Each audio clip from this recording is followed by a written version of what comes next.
Donc, déjà, je me présente. Je suis, je me présente comme souvent comme médiateur entre les humains et les autres qu'humains. C'est une casquette globale que je propose, mais ça peut prendre plein de formes. Une des formes que j'ai beaucoup exploré, c'est d'emmener des groupes en forêt pour se reconnecter à soi, se reconnecter aux autres vivants, se reconnecter entre les humains, sous la forme de bains de forêt, de stages de sylvothérapie, de stages en forêt divers et variés, de team building en forêt, etc. J'ai aussi une autre casquette de formateur sur les questions d'accompagnement du changement dans le contexte de l'écologie. Et puis depuis 5-6 ans, j'explore le sujet qui nous amène aujourd'hui, à savoir l'inclusion des autres vivants dans nos processus de décision, dans notre manière de faire société tous ensemble.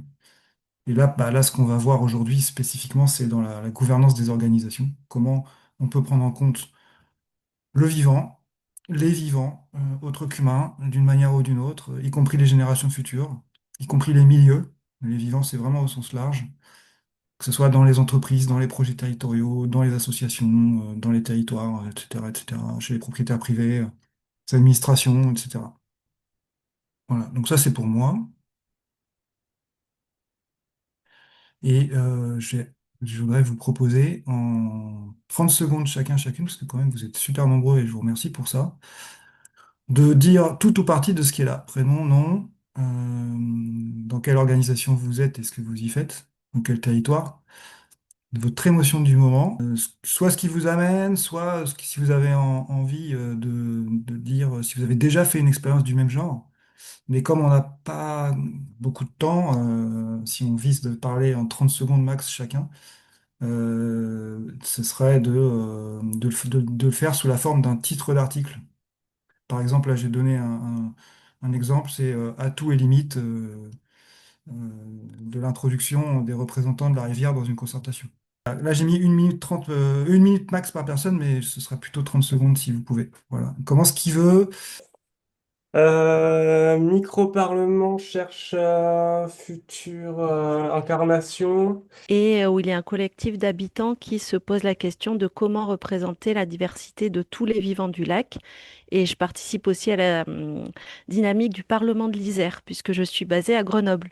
Et je travaille sur un autre projet qui est de construire un lieu d'accueil pour des groupes, des coachs, des week-ends, des retraites de yoga, ce genre de choses. Et l'intention, c'est aussi à cet endroit-là d'inclure le vivant, que ce soit dans les travaux. J'habite en Bourgogne, dans le parc naturel du Morvan, et c'est un très bel endroit, mais voilà, j'ai à cœur de faire quelque chose qui est en accord avec des vivants qui sont déjà là, et j'aimerais faire ce qu'il faut pour les prendre en compte, tout simplement.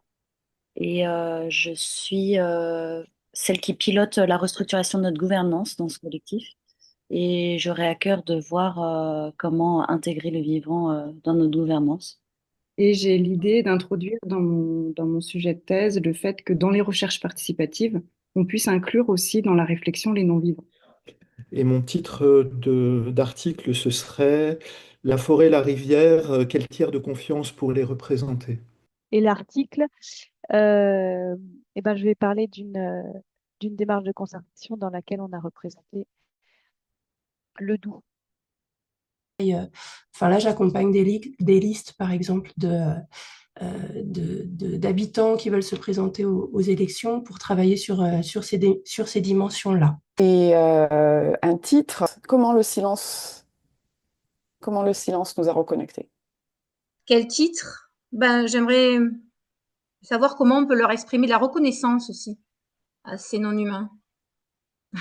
Ben voilà, moi je me pose la question comment représenter aujourd'hui le vivant non humain dans nos gouvernances, plutôt territoriales pour ce qui me concerne, mais plutôt politique, quoi.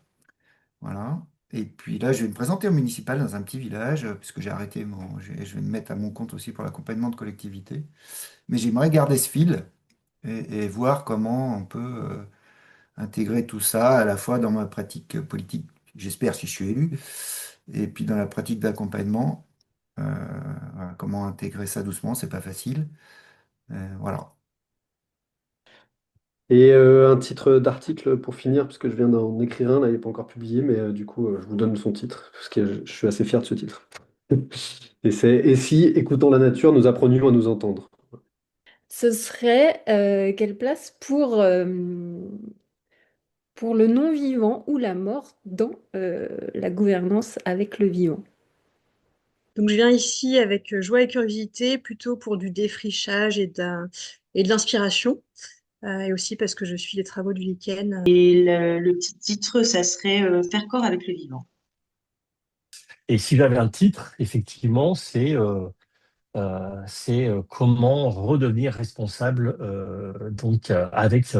enfin, comment reprendre une responsabilité face à tout ce monde vivant. Comment retrouver son interdépendance et comment effectivement arriver à euh, mettre ça autour de la table, donc au sein des gouvernances. Donc, j'ai réalisé un état des lieux des pratiques d'intégration des autres humains en tant qu'acteurs dans différents dispositifs de participation citoyenne en France pour voir quelles seraient les perspectives pour leur intégration dans la médiation environnementale. Waouh, merci pour toutes ces présentations. J'ai l'impression, en vous entendant, que le contenu de ce webinaire, euh, finalement, il est moins important que le simple fait que vous soyez là et que vous puissiez vous présenter les unes et les uns aux autres.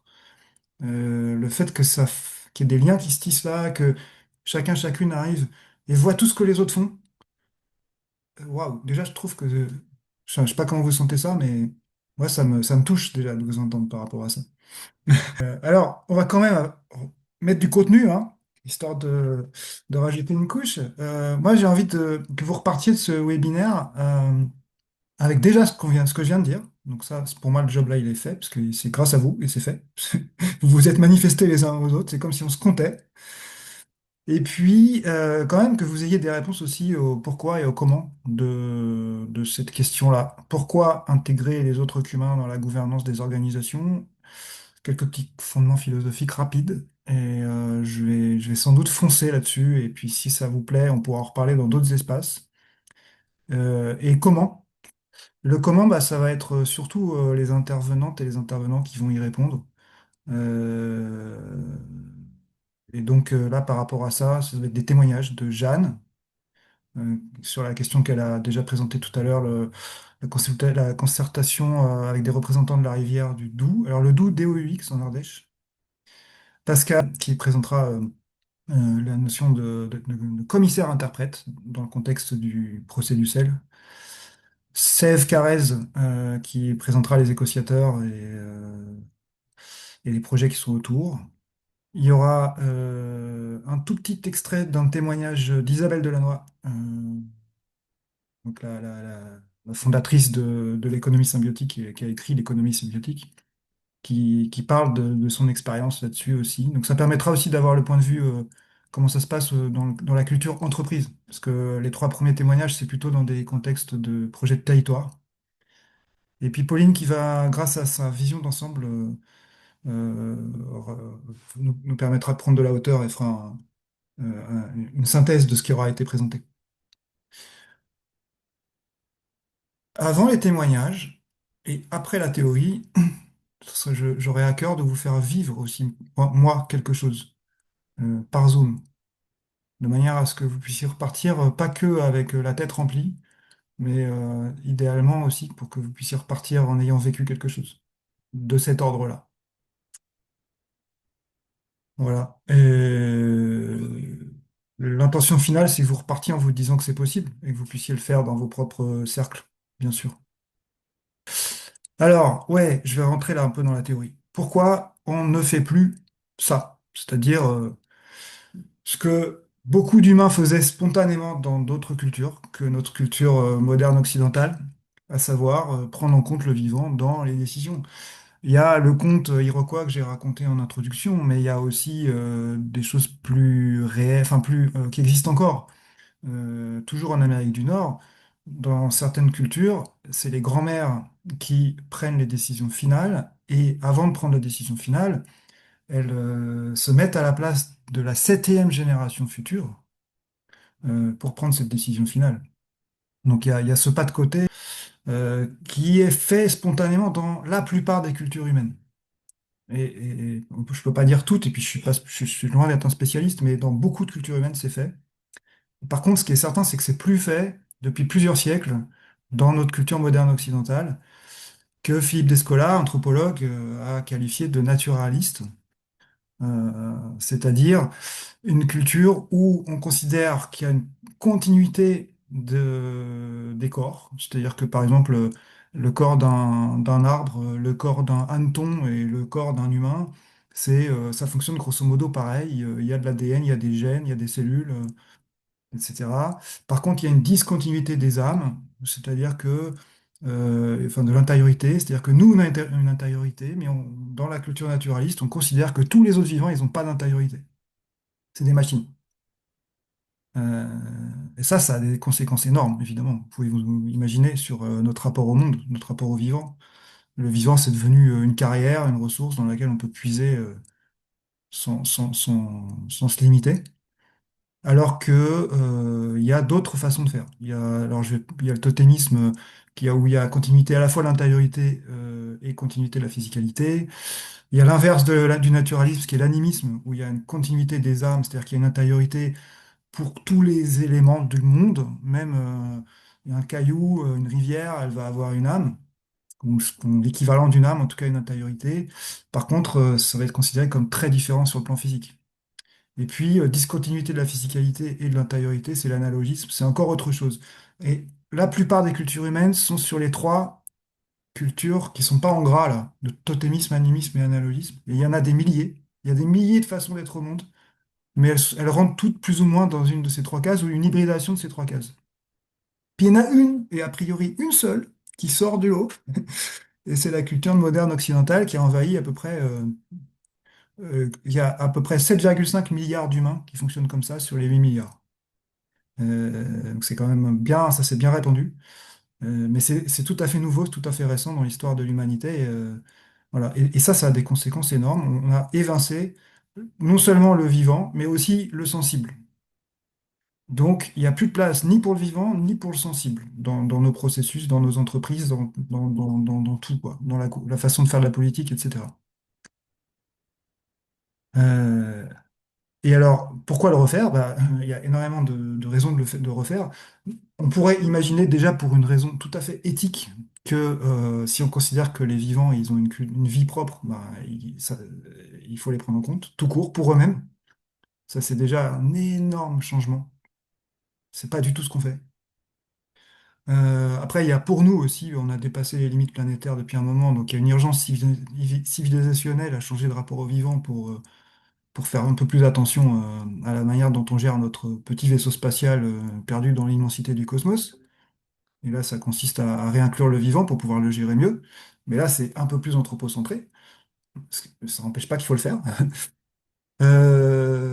Il se trouve que les autres vivants, ils sont de toute façon impactés par nos organisations, par nos décisions dans nos organisations. Et donc, ils ont, a priori, comme toute personne, tout être impacté, ils ont leur mot à dire. Alors, c'est peut-être pas des mots, mais ils ont quelque chose à nous dire. Les humains qui sont pas encore nés aussi. Et potentiellement même, on peut parler des ancêtres. Ce serait logique d'aller voir aussi nos ancêtres pour savoir si les décisions qu'on prend, elles, elles- elles sont OK par rapport à ce que eux ils nous ont légué, quoi. Même ça, on le fait plus, quoi. Ce qui est intéressant aussi, et qui est une bonne raison pour le faire, alors c'est très anthropocentré, c'est même organisationnel-centré, c'est qu'il y a des bénéfices aussi pour l'organisation à le faire.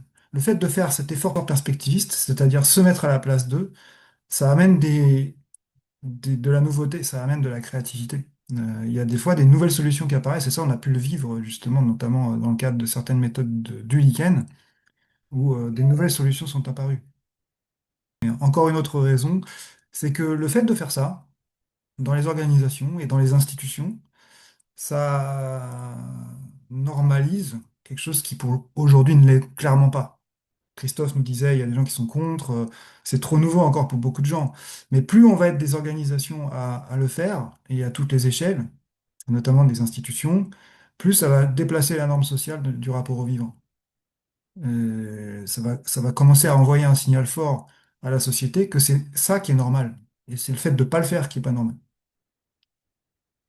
Et j'imagine qu'il y a encore plein d'autres raisons, et je vous les laisse pour les personnes qui vont être intervenantes. Vous allez pouvoir nous dire aussi les bénéfices que ça a eu pour vous de faire ce que vous avez fait. Comment le faire? Je rentre un tout petit peu dans le comment, mais après, ça va être surtout les intervenants et intervenantes qui vont détailler. En fait, depuis 5 6 ans, j'ai pu voir qu'il existait une grande diversité d'approches et que c'était possible de les classer selon plusieurs axes. Et là, j'ai retenu 2 axes. Mais potentiellement, on pourrait faire cette classification avec d'autres critères. Donc les 2 axes que j'ai retenus, je vais vous les montrer. C'est c'est en vertical, c'est de plus ou moins opérationnel. Donc tout en bas, c'est très expérimental. Tout en haut, c'est complètement opérationnel. Il y a une autorisation de mise sur le marché ou équivalent. Et la méthode, elle peut se déployer à fond dans plein de contextes différents. Et puis l'autre axe, c'est du plus rationnel vers le plus sensible. Donc en gros, complètement à droite, c'est des méthodes ultra chamaniques, ésotériques à souhait.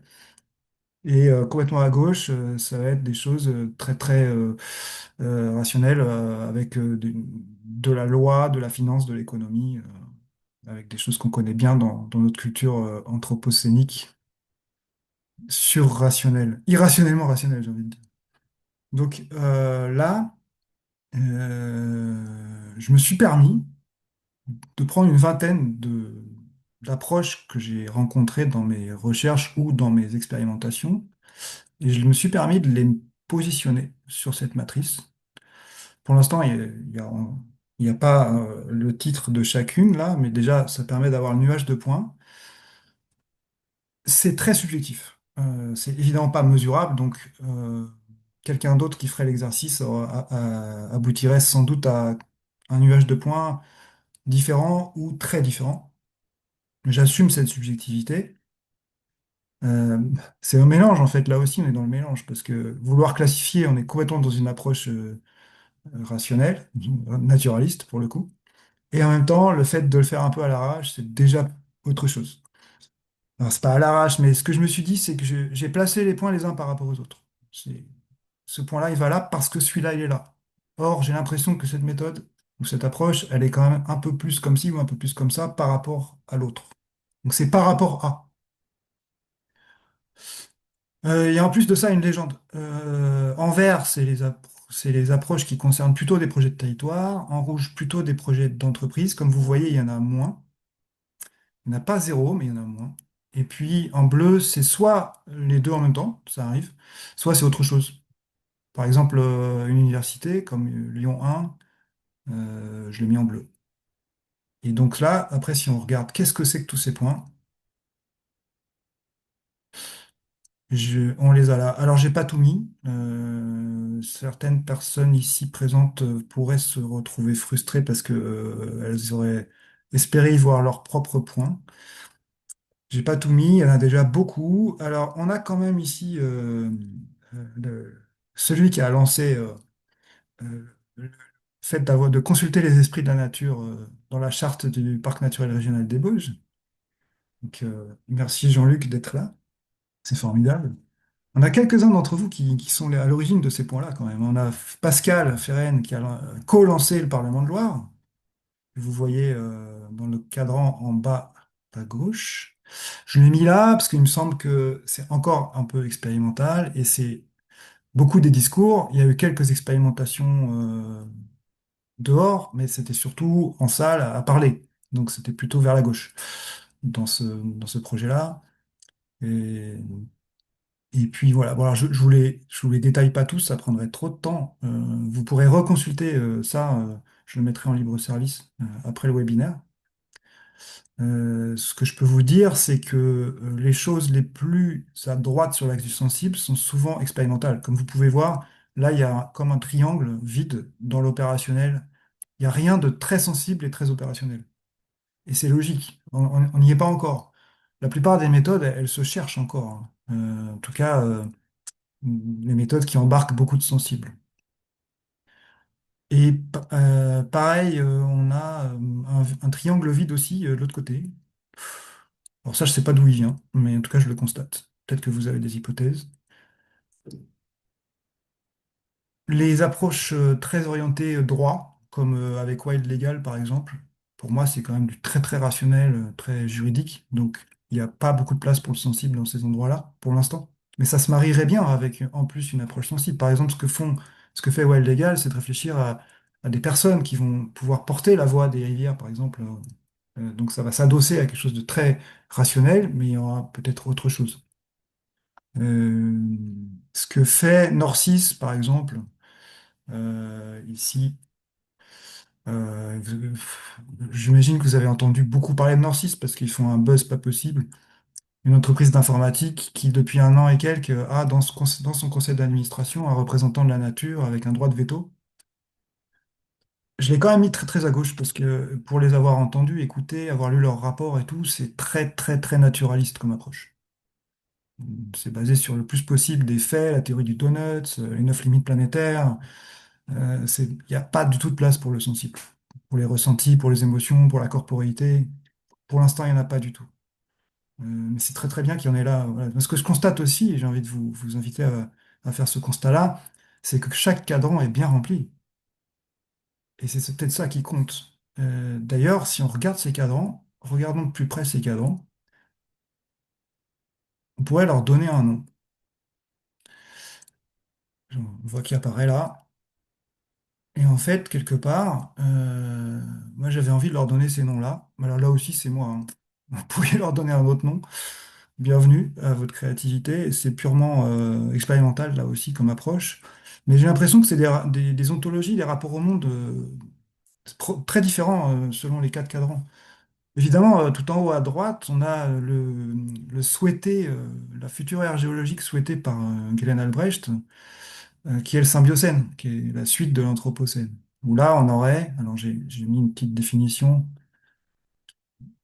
en rapport avec le sujet, on aurait l'idée d'inclure les autres vivants dans une nouvelle manière de faire société, basée sur le sensible et la conscience de nos interdépendances, acquise comme un réflexe. Tout le monde fait ça comme il respire. Voilà. C'est acquis, c'est même plus expérimental, c'est opérationnel et il y a du sensible et ça marche bien. Voilà, bon, ça c'est horizon. Bon, on peut viser ça, hein, c'est bien de viser ça, mais peut-être que ça passe par des étapes intermédiaires. À l'autre bout, tout en bas à gauche, on a la recherche institutionnelle qui cherche de nouveaux modes de gouvernance qui permettent d'inclure les autres humains, mais en restant dans le mode de pensée de l'Anthropocène. Or, vous connaissez la phrase, hein, on ne peut pas euh, créer du nouveau à partir avec la pensée qui a généré les problèmes, quoi. Donc, ça va permettre des choses. Ça va peut-être permettre d'aller jusqu'en le cadran du haut ou le cadran de l'autre côté, donc vers la passerelle ou vers l'hybridation. Donc, c'est intéressant, mais ça ne suffit pas à soi-même si on veut aller vers le symbiocène. La passerelle, c'est l'idée que la recherche institutionnelle, elle a porté ses fruits. Donc, on est toujours avec le mode de pensée de l'Anthropocène, mais là, on est avec les outils de l'Anthropocène. Donc, on a la loi, le design, la finance, l'économie, qui nous permettent déjà d'aller assez loin, mais avec des outils de l'ancien monde.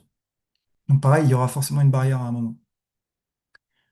De l'autre côté, on a l'hybridation, qui est l'idée d'expérimenter un mix de différentes approches de façon transdisciplinaire. Ça, je pense que c'est important. C'est pas forcément de se focaliser que sur des trucs chamaniques ou de la géobiologie voilà, des trucs que sensibles. On peut hybrider les quatre ontologies que je vous ai présentées tout à l'heure de Philippe Descola, à savoir l'animisme, le totémisme, l'analogisme et le naturalisme. Et là, l'idée, c'est dans cette hybridation de les expérimenter en conditions réelles sur le terrain. Et puis en fonction de ce qui sort, en fonction de ce qui marche pas, là, c'est le gros bouillon, là. C'est le gros chaudron, vous mettez plein d'ingrédients, et puis petit à petit, c'est comme la vie, quoi. Il y a ce qui marche pas, et ce qui marche, bah, ça continue à évoluer. Voilà, voilà, ça peut amener vers le symbiocène. Voilà, je crois que j'ai beaucoup parlé. Peut-être que vous avez des questions avant que je vous fasse, qu'on passe à l'étape suivante. Des questions ou des remarques avant qu'on passe à l'étape suivante où on va essayer de vivre un truc tous ensemble. Du type hybridation sans doute. Donc là, on a 5 intervenants. Peu. On a des intervenants. Alors, Isabelle Delin, ce sera pas en vrai, hein, ce sera une vidéo. Il y aura 2 minutes. Et on est principalement sur la droite de la matrice, avec Pauline que j'ai mise au milieu, mais en fait, Pauline, elle couvre tout l'ensemble. Et donc, si on en laisse ce cas particulier, on a 4 initiatives qui sont plutôt sur la droite. Et c'est exprès, parce que les initiatives rationnelles, elles sont plus courantes, elles sont plus facilement communiquées, communicables. Et donc voilà, un petit focus sur le sensible quand même, forcément, puis c'est ma touche aussi, dans le choix des intervenants. Donc Jeanne, la parole est à toi pour 5 minutes. Et merci, je t'en prie. Ben, merci Serge de l'invitation. Alors, ouais, je vais donc vous parler d'une démarche de concertation pour l'élaboration d'objectifs d'un plan, d'un projet territorial de gestion de l'eau pour le bassin versant du Doubs. Et donc, dans cette démarche, on a proposé de représenter le Doubs lui-même et ses affluents. Dans quel cadre on a travaillé? On a travaillé dans le cadre d'une réponse à appel d'offres, donc un cadre très contraint. Le Doubs, le bassin versant du Doubs, c'est un bassin versant, je crois que c'est le premier qui a été reconnu en déficit hydrique fort. Donc les enjeux sont très très forts, il manque d'eau, il y a un sous-bassin versant où il manque d'eau toute l'année, même en période normalement de hautes eaux. Euh, donc il y a des grosses pressions et on est intervenu à un moment où le dispositif participatif, les étapes, étaient déjà écrites. On savait qu'on devait proposer une méthode et animer 4 cellules de concertation locale qui réunissaient les acteurs locaux et un comité de pilotage. Et ils attendaient que les cellules de concertation locale produisent des avis chiffrés sur les réductions des prélèvements et la répartition des volumes prélevables entre les différents usages. Alors, quelle a été notre proposition? On a proposé de représenter le Doubs et ses affluents dans les cellules de concertation locale qui étaient organisées par sous-bassin versant. À chaque réunion de la cellule, on avait une table par sous-bassin versant et donc on a proposé d'ajouter à chaque table avec les acteurs du territoire un représentant de la rivière. On a proposé que ce soit un habitant bon connaisseur de la rivière, soit un agent du syndicat de rivière qui joue ce rôle. On a proposé aussi qu'il y ait un représentant du Doubs au comité de pilotage et on a mis ça dans notre offre sous forme d'option. Comment ça a été, cette proposition a-t-elle été reçue par le syndicat? Eh ben, on a gagné l'offre et ils nous ont demandé de réaliser toutes les options, enfin pas toutes, mais de représenter les rivières. Ils nous ont demandé aussi, dans le même temps, de réduire le budget. Et finalement, ils étaient d'accord de représenter les rivières au sein des cellules de concertation locale. Ils ont choisi des habitants plutôt que les agents du syndicat mixte pour jouer ce rôle. Et ils ont décliné la proposition de représenter les rivières dans le comité de pilotage. Comment s'est passée la mise en pratique? Eh ben, on a commencé par annoncer ce qu'on allait faire à la réunion de lancement. Donc 70 personnes qui réunissaient les collectivités des institutionnels, hein, la préfecture, la DDT, et puis tous les acteurs du territoire, associatifs, syndicats agricoles, syndicats d'irrigants, etc. On a annoncé qu'on allait représenter les rivières. La réaction, ça a été, ouais, bah normal, ok. Mais vous savez que le Rhône aussi est concerné par ce que vous allez faire. Pourquoi est-ce que vous représentez pas aussi le Rhône? Donc pour moi, c'était c'était la première surprise finalement, et rien que pour ça, je ne regrette pas d'avoir fait cette proposition-là. Et puis après, on a eu une réunion préparatoire avec les représentants des rivières pour les aider à à choisir leur posture, à réfléchir au message qu'ils allaient défendre au sein des cellules de concertation locale. Euh, on a observé que quelques prises de parole fortes de la part de représentants du DOU. Je vais vous le mettre dans le chat parce que je vais pas vous le lire, ce serait un peu long, mais je vous le mettrai dans le chat. Et ce que ça a pu produire et qu'on a retrouvé du coup dans le compte rendu des cellules de concertation locale. Moi, je pense que ça a provoqué une désinhibition des propositions sensibles ou en lien avec les droits de la nature euh, au sein des propositions. Bien sûr, il y a eu des difficultés. Ça n'a pas été facile pour les représentants de s'approprier ce rôle de représentant des rivières. On a manqué de relais au niveau des propositions au moment de prendre les décisions au niveau du COPIL. Euh, et si je dois tirer un bilan de cette expérience-là, je dirais que ça a vraiment renforcé mon envie de proposer des dispositifs participatifs écrits sur mesure et dans lesquels les décisions sont prises avec cette nouvelle logique. Euh, et je voulais vous lire un petit passage d'un mail en fait envoyé par un agent du syndicat qui euh, est, est vraiment fort pour moi. Il a écrit lors de la concertation précédente, parce qu'ils avaient déjà eu un plan de gestion de l'eau, nous avons opté pour une position neutre, pas toujours évidente à tenir, et sans pouvoir défendre réellement les cours d'eau.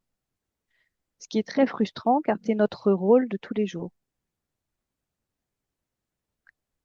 Et c'est pour ça qu'on a fait appel à vous, pour qu'on puisse parler au nom des cours d'eau. Et ce qui est un peu triste dans cette histoire, c'était que nous, on était vraiment ravis de pouvoir mettre en œuvre ça. Et je pense que les, les agents du syndicat de rivière auraient été de bons représentants des rivières, mais que ça a été finalement refusé par les élus et la direction et le comité de pilotage de leur laisser ce rôle-là. Du coup, on a fait appel à des gens qui ont eu plus de mal à rentrer dans ce rôle et à être présents aux réunions. Euh, je, pour la suite, si c'était, enfin, je pense qu'il y a vraiment là matière à réflexion et à, voilà. J'ai envie de recommencer parce que j'ai plein d'idées pour la suite.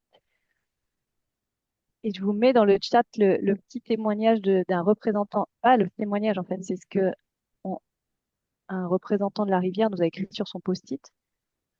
Et du coup, qu'on a mis dans le compte rendu, vu que c'était un avis comme d'acteur, comme les autres. Ah ouais, attends, ouais, ça vaut le coup de le lire quand même. Je n'ai pas de conditions, vous êtes là sans permission, vous prenez tout, vous salissez tout, et moi je meurs. Si je meurs, vous mourrez. Si vous mourrez, je pourrai vivre. Je me fiche complètement de vos états d'âme. Il s'agit de mon eau, de mes habitants.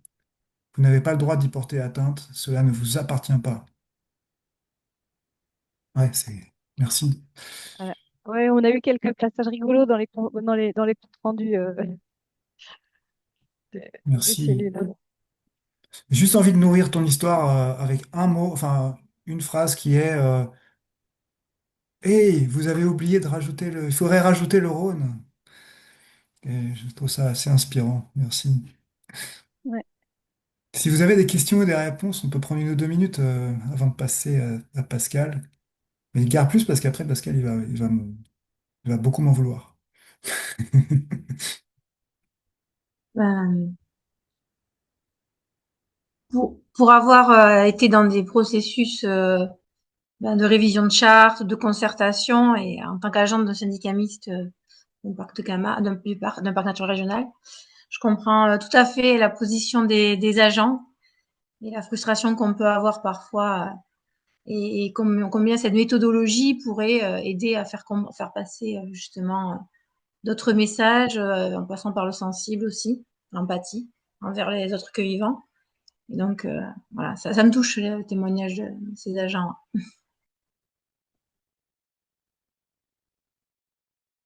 Chen a une question. Pourquoi tenir ce rôle a été refusé aux agents? Comment ils ont motivé leur refus? J'ai pas compris. Je pense que c'était déjà beaucoup pour eux de représenter les rivières et que là, c'était un peu le,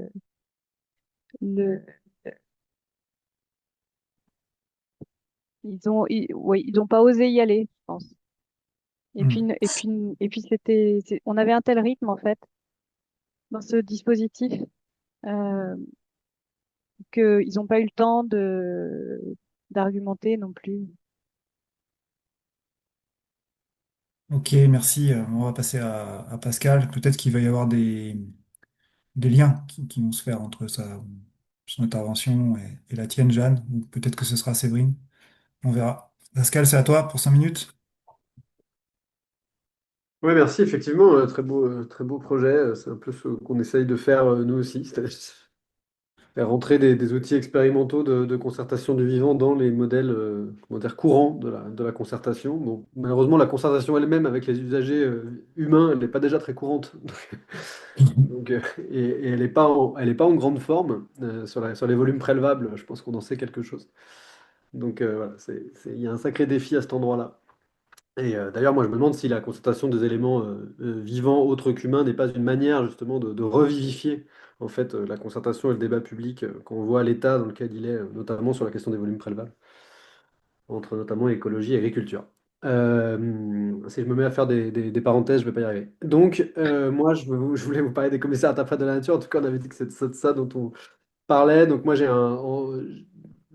fait pas mal de tests et il y a quelques années, avec une agence qui s'appelle l'agence Bipolar qui est à Montpellier, j'ai créé un service public qui s'appelle la Mission Relation, qui est un service public des relations au milieu, qui est une tentative de, vous savez, un peu comme les enfants, c'est-à-dire de se dire, on dirait qu'il y aurait. Donc moi j'aurais bien aimé qu'il y ait une agence nationale qui travaille sur cette question-là, donc on l'a créée avec mes amis. Et on s'est surtout interrogé sur du coup qu'est-ce qu'elle ferait, qu'est-ce qu'elle produirait, quelle forme elle aurait, quel discours elle tiendrait, quel type d'action, d'outils elle mobiliserait et tout. Et donc on a construit des programmes d'action, on a construit des conférences, on a construit un tas de choses. Voilà, ça s'appelle la Mission Relation, c'est plutôt un projet artistique qui est soutenu par l'OFB d'ailleurs. Et dans ce cadre-là, on s'est dit, je vous passe tous les détails, mais parce que faudrait parler de plein de choses, mais on s'est dit qu'on avait besoin d'un groupe d'interprètes. Je fais quand même une toute petite parenthèse sur le fait que moi j'ai une grosse préférence pour la question des interprètes vis-à-vis de la question des gardiens ou la question des sentinelles, etc. Tout ce vocabulaire un peu martial m'inquiète un petit peu. J'aime pas trop non plus l'exotisme et les relents d'exotisme qui ressortent de tout ça. On a un petit désaccord avec un certain nombre de gens là-dessus, dont avec peut-être avec Serge d'ailleurs, mais peu importe, un désaccord tout à fait amical. Donc moi j'aime bien l'idée que tout un chacun est capable d'interpréter les voix du vivant, que c'est un effort, et que c'est un effort tout à fait accessible à tous, et que c'est justement le fait qu'il est extrêmement accessible qui est intéressant. Et donc il faut surtout pas le mettre à distance, ni géographique, ni social. Et que donc la question d'interprétation est beaucoup plus juste. En plus, elle amène beaucoup de choses autour de la question de l'imperfection de l'interprétation. Quand on interprète mal par définition, c'est-à-dire toute interprétation est un peu biaisée. Et donc c'est ça qui m'intéresse. Et donc on avait besoin d'un certain nombre d'interprètes. Tout un chacun peut le faire, et en même temps, il faut quand même un peu acquérir des réflexes, il faut quand même un peu savoir faire. Alors, des approches sensibles de la nature, vous imaginez bien, mais également des traductions, c'est-à-dire quel registre on traduit, avec quel média, avec quel médium, etc., etc. Donc tout ça, et donc comme on a programmé un espace public à Montpellier, un parc, on a programmé l'espace public d'un parc en concertant les vivants, on a fait des choses comme ça, et on avait souvent besoin de ces interprètes-là. Et du coup, on a créé un corps d'interprètes de la nature, ils s'appellent comme ça, les CIN, on les appelle les commissaires interprètes de la nature, CIN, en singeant un petit peu les commissaires enquêteurs. Alors je vais très vite parce que certains d'entre vous connaissent, mais d'autres certainement pas. C'est un truc un peu étrange de l'administration française. Et du coup, on a créé ce corps des commissaires interprètes. Je vous filerai un peu de doc là, si vous voulez, dans le chat juste après, là, sur ces commissaires interprètes. Mais rapidement, c'est des humains volontaires de plus de 4 ans qui se portent volontaires pour interpréter dans le cadre de projets les voies de la nature, les perspectives de la nature, tout ce que vous voulez, les intérêts de la nature. Et donc l'idée c'était de pouvoir les former, de les avoir un peu à dispo, qu'ils soient disponibles, volontaires, et qu'après on puisse les mobiliser sur des projets. Et donc ça, je vous filerai un peu de doc théorique là-dessus. Et l'autre chose qui est intéressante, pour finir dans la minute qui me reste de mes 5 minutes, c'est on a testé une première cohorte. Donc on a fait un appel à candidature, on a recruté, ils sont 6, et aujourd'hui, et elles sont 6. Et on a profité d'un grand débat public que j'ai mené avec Raphaël Madvey, qui est président du conseil scientifique du PNR de Camargue, et d'ailleurs de toutes choses scientifiques en Camargue. J'ai découvert depuis, il était président de plein de choses. Bon bref, avec Raphaël Madvey, l'agence Bipolar et moi, on a créé un grand débat public en Camargue qui s'appelait le procès du sel en novembre dernier, avec notamment le PNR de Camargue. Delphine en parlait tout à l'heure. Et donc on a profité de cette scène pour tester ce dispositif un peu grandeur nature. Donc on est allé avec nos 6 commissaires-interprètes en Camargue pendant 3 jours dans différents espaces. Vous verrez d'ailleurs dans les images d'illustration du petit dossier sur les commissaires-interprètes. Je demanderai à Delphine de ne pas faire attention sur le fait qu'on est allé marcher dans les étangs, notamment dans le fond Gassier, on n'en parle à personne. Et à partir de là, à partir de cette enquête Je te rappelle que c'est sensible, enregistré, hein. ouais, c'est enregistré, mais ça reste entre nous. Et les images pourraient être dans n'importe quel étang. Et, euh, et donc, une approche sensible, c'est d'aller vite, une approche sensible de la nature avec ces groupes de personnes qui font cet effort d'interprétation, donc comme si la nature était une langue étrangère, on pourrait dire, hein. Comme si pour bien parler italien, on allait vivre un peu en Italie. Des galipettes dans l'herbe, mais aussi des rencontres avec des scientifiques, avec le conservatoire du littoral, avec la tour du Vala, pour ceux qui voient, des gens comme ça, des habitants, des usagers, des chasseurs. Voilà, un accueil formidable à la réserve de chasse de la réserve de Marais du Viguera, pour passer aussi la nuit, pour passer les petits matins. Vous le savez, dans les approches sensibles, vu qui y a autour de la table, vous le savez très bien que les temps un peu alternatifs sont très intéressants, le soir, la nuit, très tôt le matin. Et après, un effort de traduction, donc des ateliers d'écriture et de qu'est-ce que la nature voudrait verser dans le procès du sel. Alors, je vous passe un peu des détails, mais... Et donc ça nous a permis, dans cette grande scène de débat public qui était le faux procès du sel, de tester un parquet de la nature. C'est-à-dire que, vous savez, dans le droit, enfin, plutôt dans la liturgie judiciaire française, il y a un procureur, hein, donc il y a un humain qui est chargé de représenter l'intérêt public. Et on disait, bah, il pourrait y avoir d'autres humains qui soient chargés de représenter les intérêts de la nature. Donc ce serait un parquet de la nature. Donc ils étaient 5 au procès du sel, il y en a une qui n'a pas pu venir. Et on a essayé de faire cet effort d'intégrer dans un débat public avec des vrais acteurs camarguais, des vrais usagers, des voix de la nature.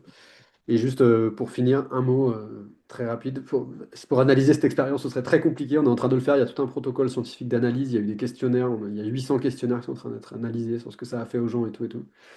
Donc là, je n'ai pas encore pas vous livrer tout ça, mais un des trucs qui est extrêmement frappant dans ce que ça produit, ce serait de dire, et c'est potentiellement déceptif pour certains, mais ça l'est pas pour moi, c'est que c'est pas tant révolutionnaire ce que dit la nature à cet endroit-là, ou ce qu'elle a à dire. C'est généralement assez attendu. Euh, on aurait presque pu le dire avant de faire toute cette expérience. Mais par contre, le fait de le faire, lui, ne crée pas rien. C'est-à-dire qu'en fait, ça vient quand même modifier, en fait, on va dire, le régime d'attention, on pourrait dire, des humains qui sont autour de la grande table. Et ça, c'est assez frappant. C'est quelque chose que moi, je constate beaucoup et sur lequel on est en train de travailler aujourd'hui, c'est de se rendre compte qu'en fait, c'est pas tant forcément une question de contenu, mais plutôt de forme d'interprétation, de fait d'avoir des retours de rediriger nos attentions sur les perspectives de la nature, qui peut peut-être servir pour qu'on l'écoute mieux et qu'on agisse mieux auprès d'elle. Voilà, je vous envoie quelques ressources et je m'arrête là. Oui, merci. J'entends que le processus fait résultat. J'entends que c'est à partir de 4 ans que potentiellement je peux devenir commissaire-interprète. Je trouve ça magnifique. Et si jamais tu peux mettre dans le chat le lien vers la vidéo du procès du sel, que j'encourage toutes les personnes ici présentes à la regarder. Ça dure que 2 heures, donc c'est franchement rapide. C'est vraiment un super dispositif, quoi. 2h40. Ouais, wow, on n'est pas à 40 minutes près. Ouais, merci. Une ou deux questions pour Pascal avant qu'il s'en aille. Si tu es d'accord, Pascal, de rester encore quelques minutes. Ouais, je suis désolé de m'en aller d'ailleurs. Je suis vraiment désolé. Hmm.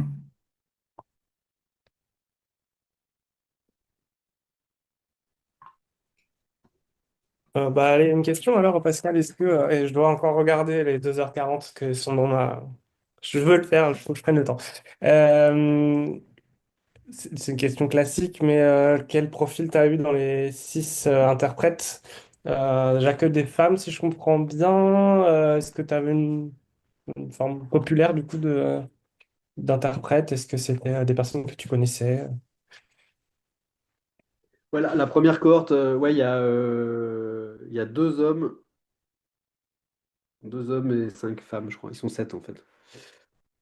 Oui, ça, on pourrait faire toute une littérature là-dessus, sur la difficulté de faire des approches sensibles avec des hommes. Mais bref, j'épilogue pas là-dessus, mais c'est une vraie difficulté euh, de représentation, puis de plein d'autres choses, de violence systémique.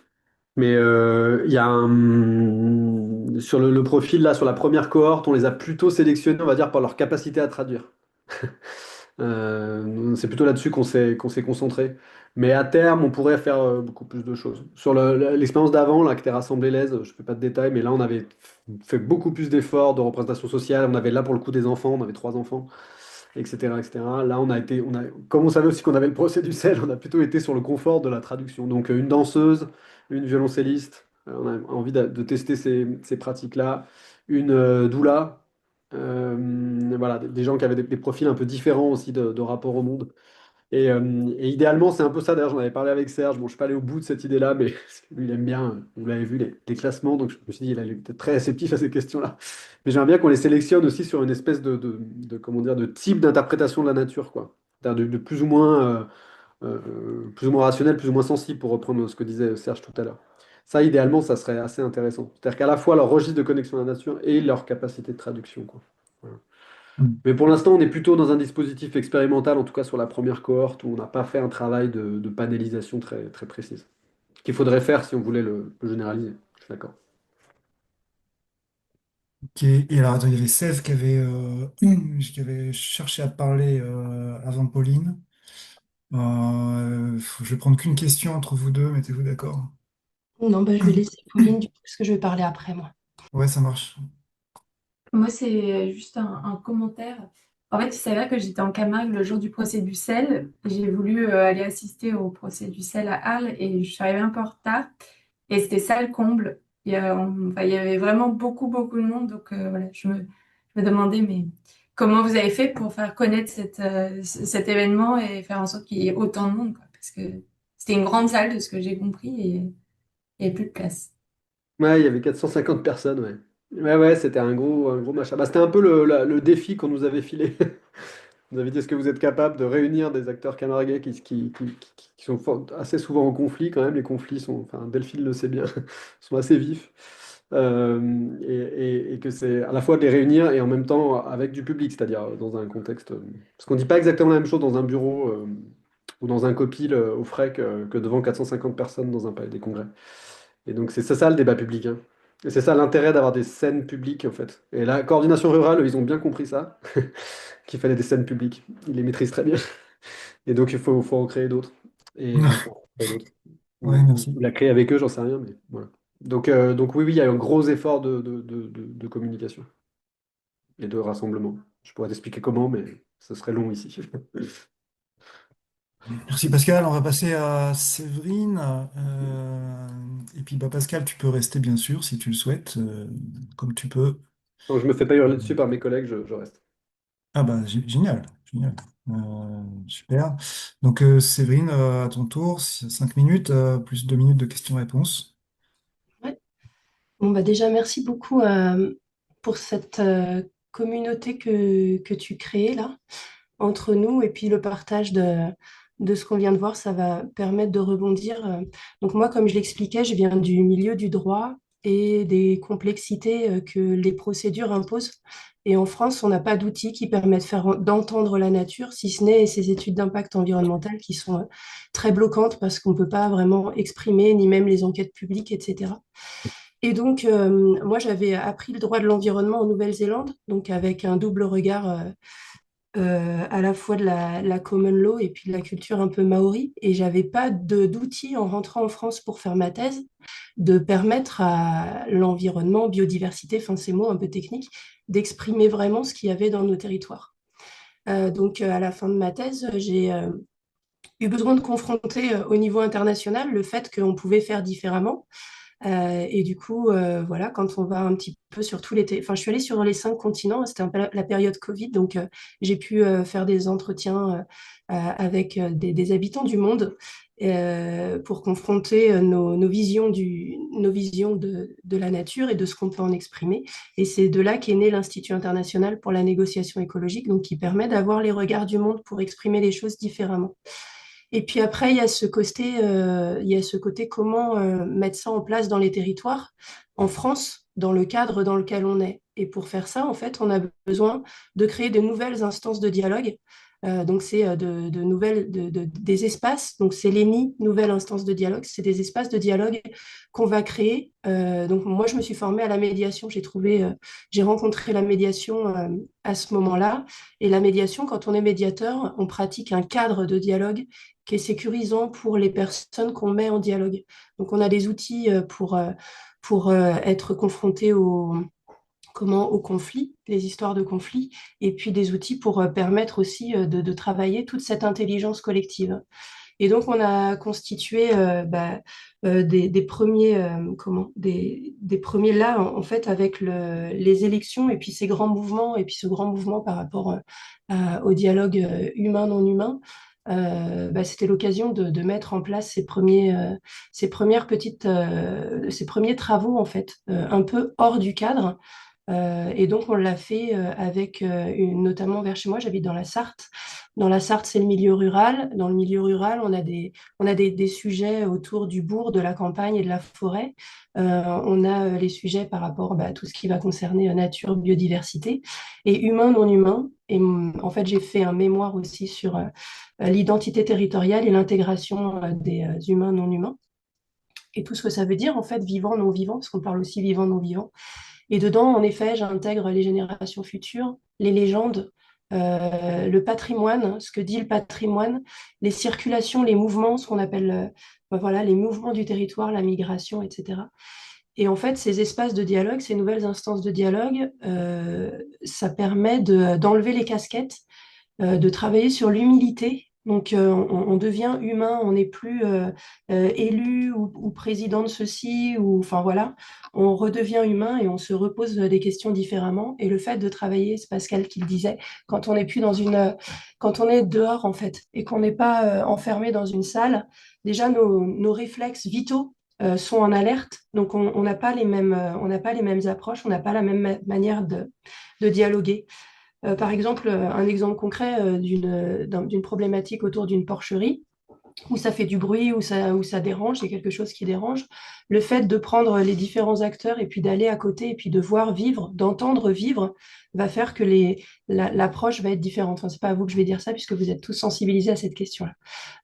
Et donc là, ce que je voulais peut-être partager avec vous, c'est est-ce que je partage l'infographie que je t'ai montré, Serge, ou pas? Oui, oui, bien sûr. Je voudrais Je pense que ce partager serait juste. super parlant. Alors, est-ce que j'ai le droit de partager ou est-ce que... Oui, Ouais, normalement, tu as le partage, ouais. Vas-y, je t'en prie. je vous le partage du coup juste ça. Dialogue avec le territoire dans une approche à la fois science sensible. En fait, la médiation, c'est que ça peut ouvrir le cadre du dialogue jusqu'à quelque chose de très sensible. Mais en fait, comme on est à l'écoute du territoire et à l'écoute des habitants et à l'écoute de là où chacun en est, en fait, on peut rester dans quelque chose qui est très humain. Et même dans quelque chose qui est très humain, on arrive à mettre en dialogue la nature, le patrimoine, les légendes, les générations futures et les mémoires des lieux. Donc, sans forcément afficher ou crier haut et fort qu'on va travailler sur du non-humain, etc., des mots qui peuvent peut-être être bloquants pour certaines personnes qui ne veulent pas. Hein. Et ben en fait, on le fait. On le fait naturellement en écoutant simplement les habitants et en travaillant les choses un peu différemment avec différents outils d'intelligence collective. Voilà. Donc là, ça, c'est le résultat d'un travail avec une liste d'habitants qui se présentent pour un village. Voilà. Je ne sais pas si je dois dire plus de choses. Peut-être un petit mot sur ce que ça amène aux uns et aux autres de faire ça. Un bénéfice Oui, ou deux? en fait, il y a cette volonté de faire les choses différemment, de recréer du lien, notamment intergénérationnel, de retravailler les mobilités, donc de ressentir comment vit le village dans ces liens entre bourg, campagne et forêt, de repenser les choses en fait, pas seulement à l'aune du budget, etc. Donc il faut bien comprendre, parce qu'aujourd'hui les blocages principaux viennent aussi du fait qu'il y a des délégations de pouvoir entre les Comcom, etc. Il y a différents niveaux, donc comment retravailler les liens avec les bons acteurs pour pouvoir repenser les choses avec du sens. et les personnes, enfin voilà, ressources pour pouvoir le faire. Donc c'est quelque part retravailler les valeurs aussi. Finalement, il y a un cadre éthique qui se pose à la base à la base du processus même de travailler là-dessus, qui consiste à retravailler les valeurs et à voir dans quel type de valeurs on est. Est-ce que les personnes qui sont là sont toutes d'accord pour aller vers un symbiocène, ou est-ce qu'on en est, enfin voilà, où est-ce qu'on en est en fait dans cette palette du thanatocène au biocène, au symbiocène, etc. Donc quand on a ces connaissances-là, on arrive à avoir des curseurs de dialogue qui nous permettent d'avancer pas à pas, en fait, petit à petit dans un processus qui mène à un véritable dialogue avec le non-humain au sein de voilà, au sein de la forêt, au sein de la campagne, au sein des problématiques qu'on rencontre au fil de l'eau, quoi.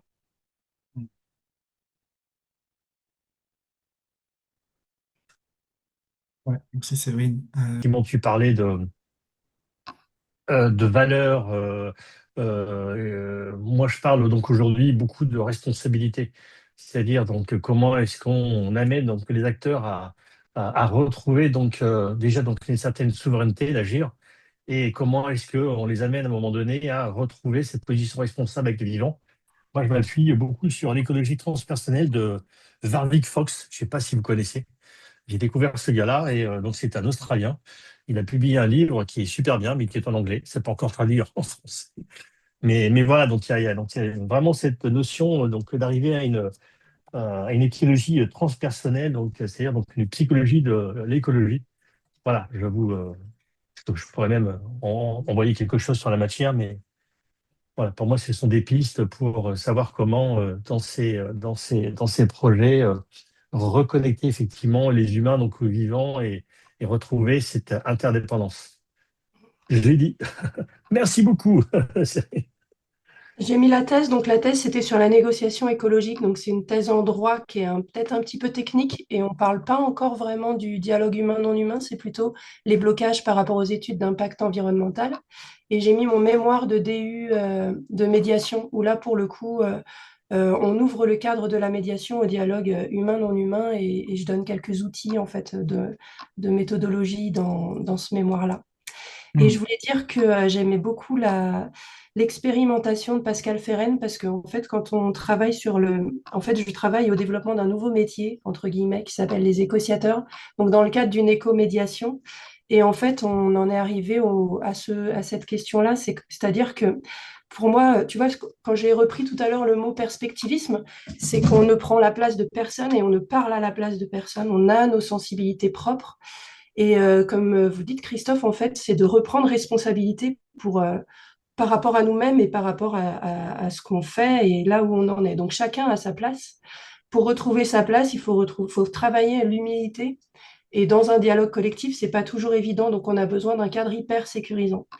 Et c'est à ce cadre-là qu'on travaille là avec Tiffen et puis avec un groupe d'autres personnes, à construire des cadres qui soient sécurisants, avec des médiateurs qui sont formés à la médiation et à l'éco-médiation, c'est-à-dire aller plus loin dans le niveau de sensible.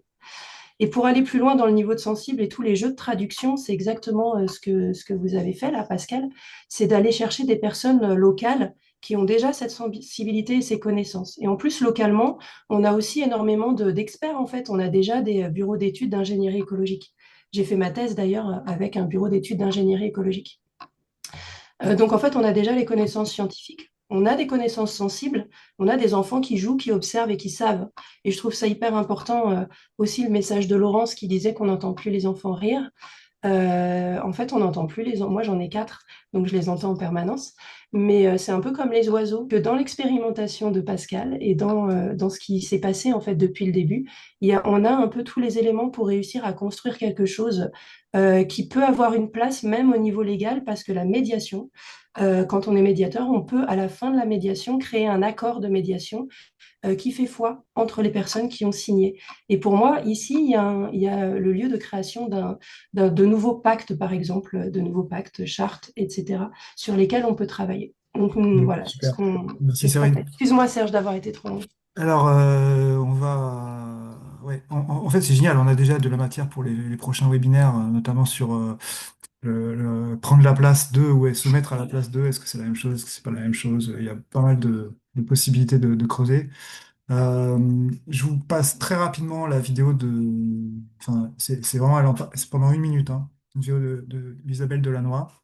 En fait, j'ai accompagné l'entreprise Symbiotique il y a 1 an et demi sur quand ils ont cherché à faciliter les travaux du groupe de travail de la création des specs pour la normalisation AFNOR de qu'est-ce que c'est que l'économie régénérative.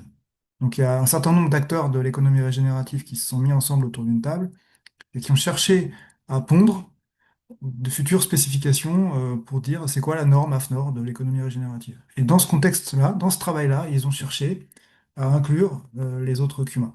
Et ils m'ont demandé de les aider à faire ça.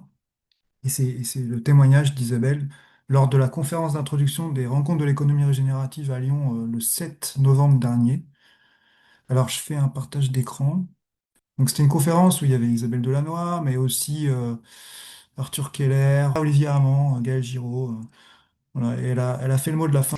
Deuxième mesure, j'inscrirai la gouvernance avec le vivant, ça c'est sûr. Catherine qui est là, mais peut-être d'autres personnes du Grand Lyon qui ont fait la FNORSPEC avec nous, de l'économie régénérative. Donc je vous conseille, hein, elle est en accès libre, etc. On a mis le vivant au cœur de la gouvernance. Et c'est juste extraordinaire ce que ça a changé le groupe, ce que ça a donné une dynamique du groupe incroyable, et où on laissait la possibilité aux vivants de s'exprimer et de nous mettre en connexion avec lui. En fait, c'était pas une personne qui représentait la nature dans toute sa puissance, hein. C'était nous qui nous reconnections aux vivants autour de nous et à notre nature vivante pour essayer de le porter. On a essayé ces méthodes-là. Serge Manque-Joubert, qui est de la région aussi.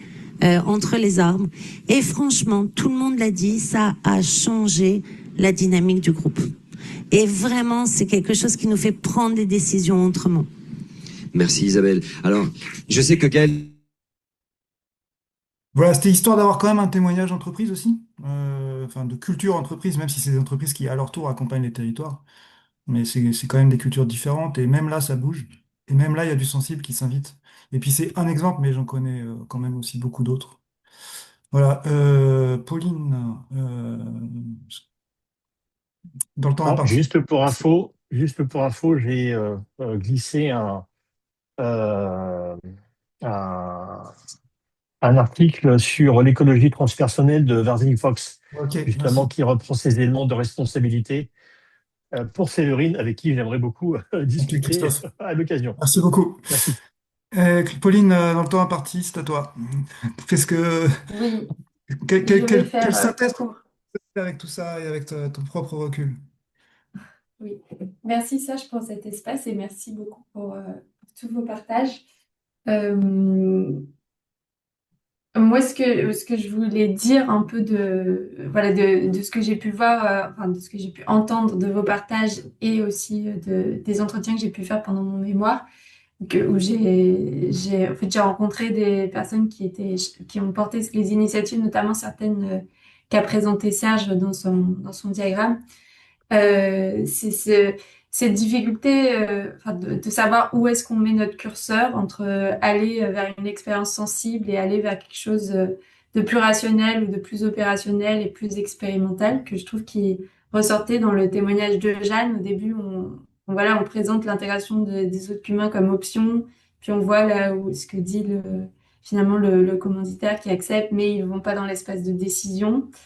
Et donc ça aussi, comment est-ce qu'on articule finalement l'intégration des autres qu'humains aux espaces de décision, et comment ce qu'on fait dans tous ces espaces où on intègre les autres qu'humains dans des dispositifs de dialogue, comment est-ce que finalement après on arrive à les intégrer dans des espaces de gouvernance et de prise de décision.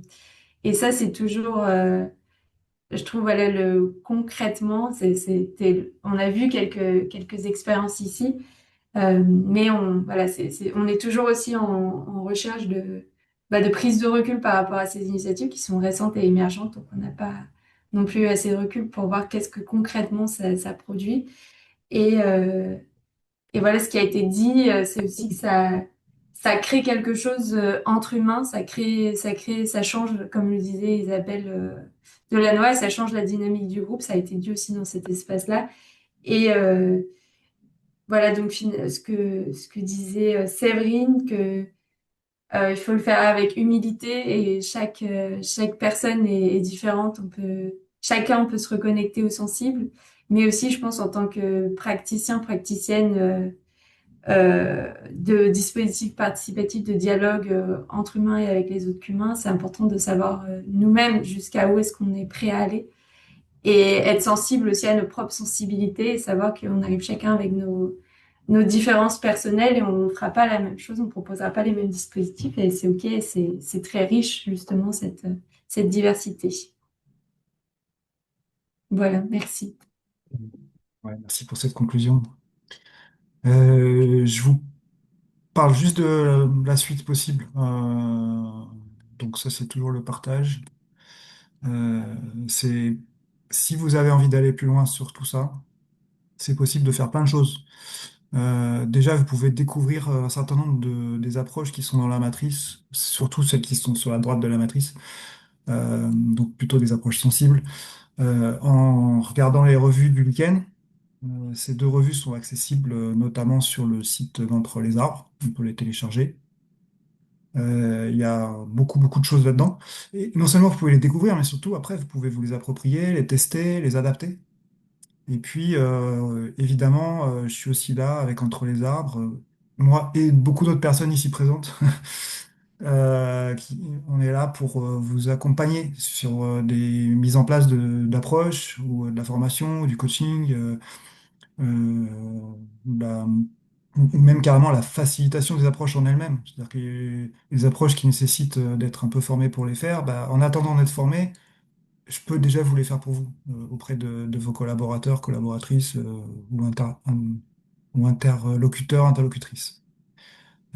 Formation aussi à l'accompagnement du changement. Parce que quand je me suis présenté tout à l'heure, je parlais de ça, que je donne des formations à l'accompagnement du changement dans le contexte de la redirection écologique, et donc notamment dans le contexte d'une métamorphose aussi importante que ce nouveau rapport au vivant. Mais là, j'ai la bonne formation à l'accompagnement du changement pour permettre aux personnes de votre écosystème de porter ce changement de la bonne façon, avec les bons outils et surtout avec la bonne posture. Voilà pour la présentation de la suite possible. Bon, bah, merci à tous et à toutes et merci beaucoup d'avoir été là, d'avoir été patient avec le démarrage et à très bientôt. Bonnes Merci expérimentations. Serge. Merci.